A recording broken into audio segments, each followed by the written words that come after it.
Binuksan na ni baby yung freezer. Yan, ganyan siya kaluwag. At yan, meron siyang lalagyan dito sa side.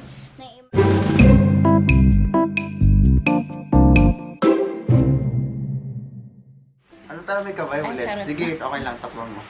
Madilim yan. 1, 2, 3. Oh. Wow! Good evening, guys.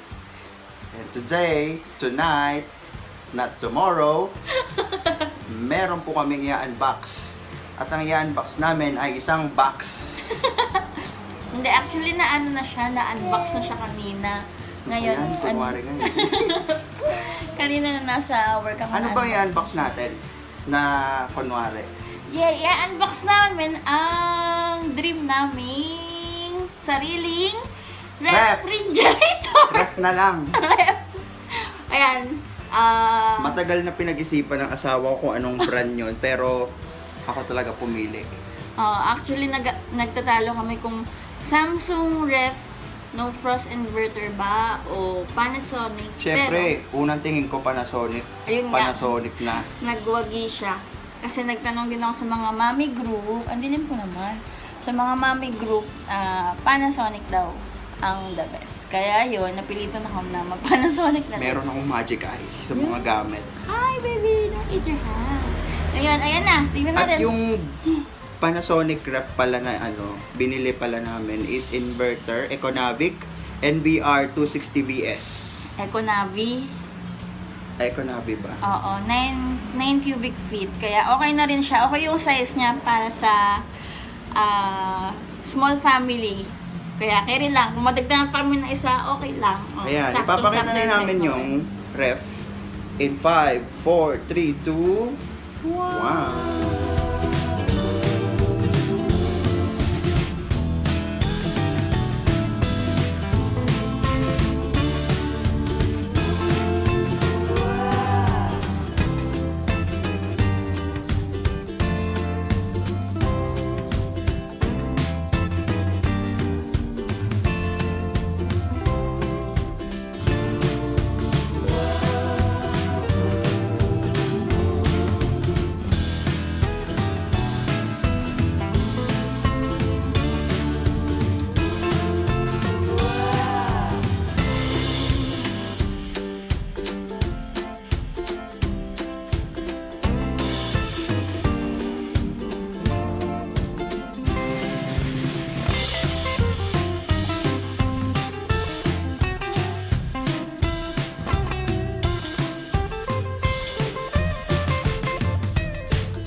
So, ito na guys, yung nabili naming no frost inverter, brand niya is Panasonic.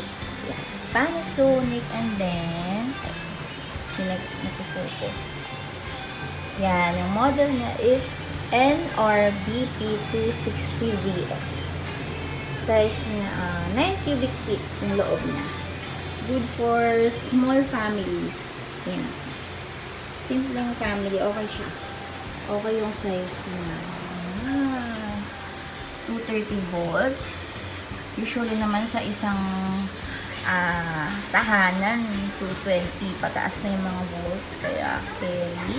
Energy consumption, okay din. Ayan. 408 Sabi ni Stel, my friend, kapag mas mataas daw tong number dito sa gitna, mas tipid sa kuryente.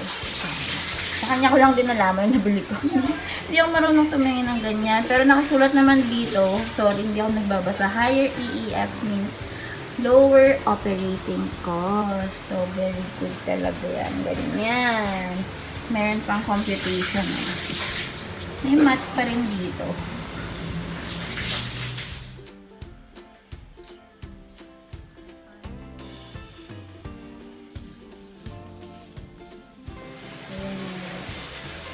Freezer.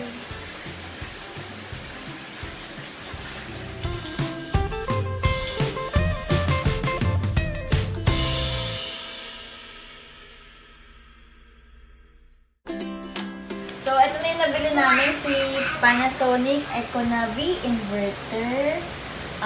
Ito yung napili namin versus Samsung No Frost inverter. Actually, halos parehas naman sila sa physical features. 2 doors din, tapos no frost, inverter. Yun kasi yung uso ngayon ay parang inverter technology sa mga appliances. Pero ito, ang pinaka, o mga talaga na factor sa kanya is yung tinatawag na economy.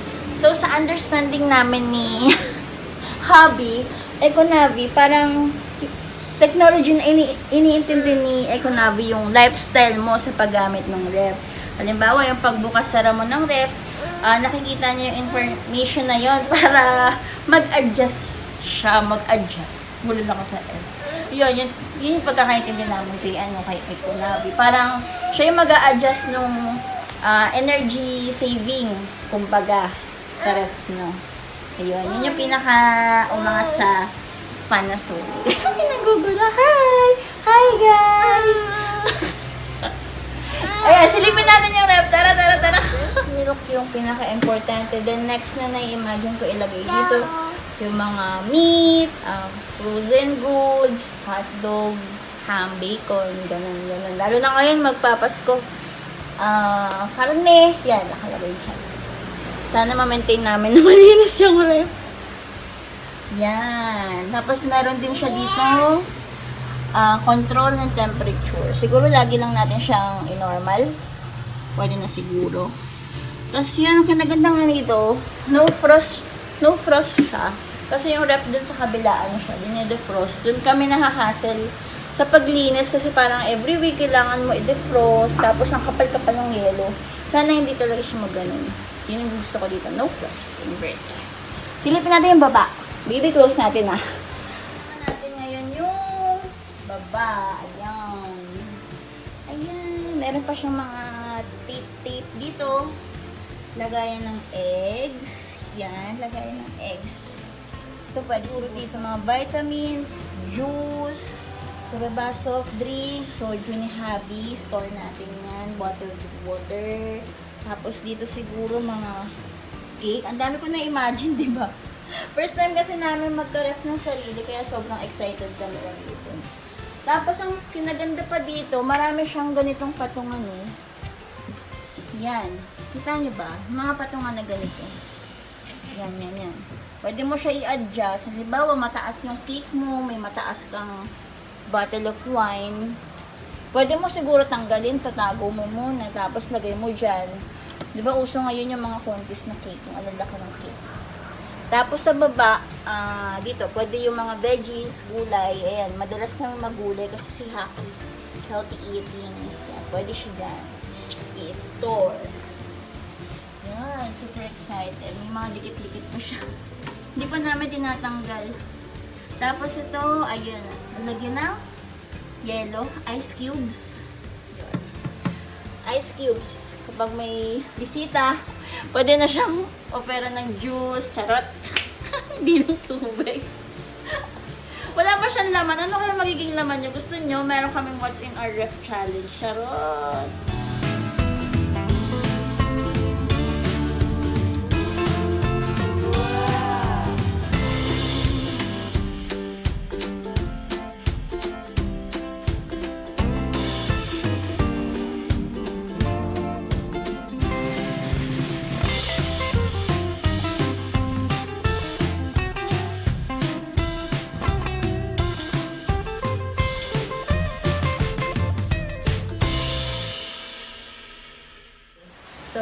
guys kung nag-enjoy kayo sa review namin ng first ever refrigerator namin. Hit like and subscribe na rin kayo sa channel namin. Malay nyo may next pa kaming videos para mapanood nyo. Thank you for enjoying this video. Sana nag-enjoy kayo sa 35 subscribers ko ngayon. Thank you so much, mama. Bye-bye!